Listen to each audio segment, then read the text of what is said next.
Una larga travesía hasta el agua, capítulo 14, sur de Sudán, 2009. Durante 3 días el sonido de la perforadora rodeó la casa de Naya.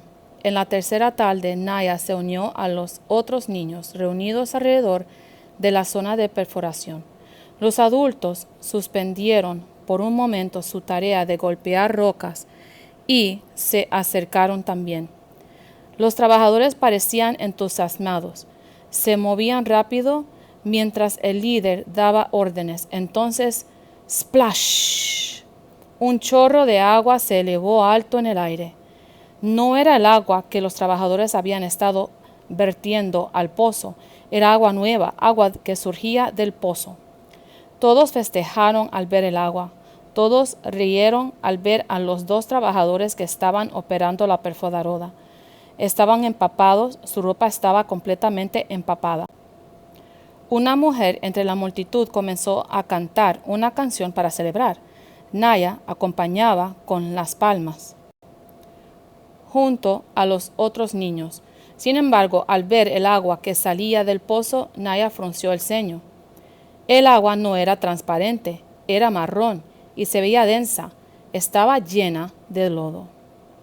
Campamento de Refugiados de Kenia, 1992 a 1996.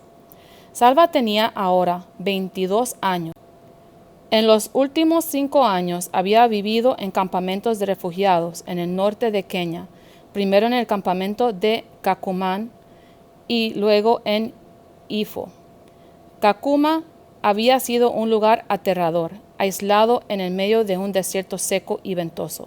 El campamento estaba cercado por altas valles con alambre de púa. No se podía abandonar el hogar, a menos que fuera para siempre. Era casi como estar en una cárcel. En Kakuma vivían 70,000 personas. Algunos decían que más, 80 o 90,000. Había familias que habían logrado escapar juntas, pero al igual que en Etiopía, la mayoría de los refugiados eran niños y jóvenes huérfanos. La gente que vivía en la zona no le gustaba tener un campamento de refugiados cerca. A menudo se escabullían y les robaban a los refugiados. A veces había peleas y algunas personas resultaban heridas o asesinadas. Después de 2 años de miseria en Kakuma, Salva decidió abandonar el campamento. Había oído hablar sobre otro campamento de refugiados, lejos, hacia el suroeste, en donde esperaba que las cosas fueran mejores. Nuevamente Salva y algunos jóvenes caminaron durante meses. Cuando llegaron al campamento de Ifo, encontraron que las cosas no eran diferentes a Kakuma. Todo el mundo tenía hambre siempre y nunca había suficiente comida. Muchos estaban enfermos o se habían lesionado durante las largas y terribles jornadas previas a llegar al campamento.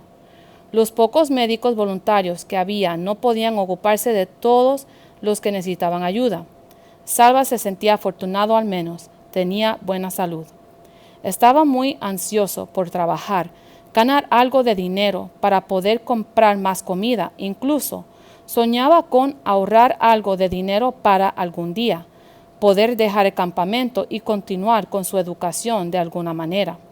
Pero no había trabajo, no había nada que hacer más que esperar la próxima comida, las noticias del mundo exterior fuera del campamento.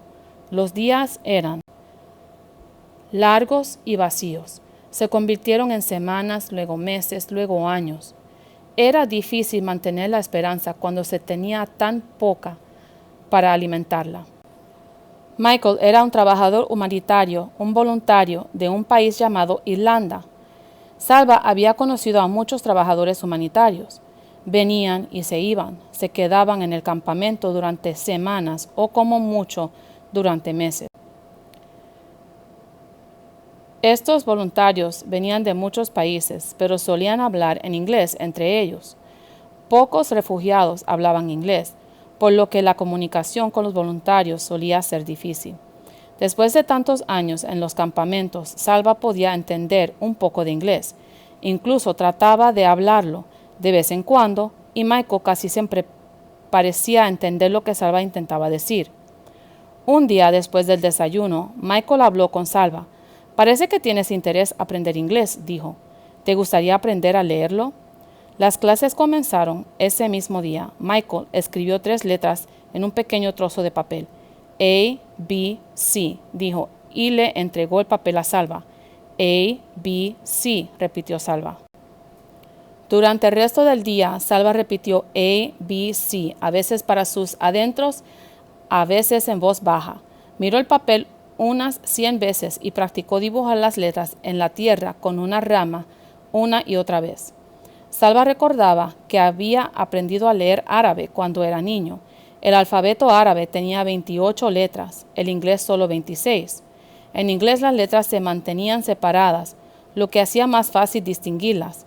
En las palabras árabes, las letras siempre se unen, y una letra puede ser diferente según lo que viene antes o después. La verdad, lo estás haciendo muy bien, dijo Michael, el día que Salva aprendió a escribir su propio nombre. Aprendes rápido porque te esfuerzas mucho. Salva no dijo lo que estaba pensando, se esforzaba mucho porque quería aprender a leer inglés antes de que Michael se fuera del campamento. Salva no sabía si otros voluntarios se tomarían el tiempo para enseñarle.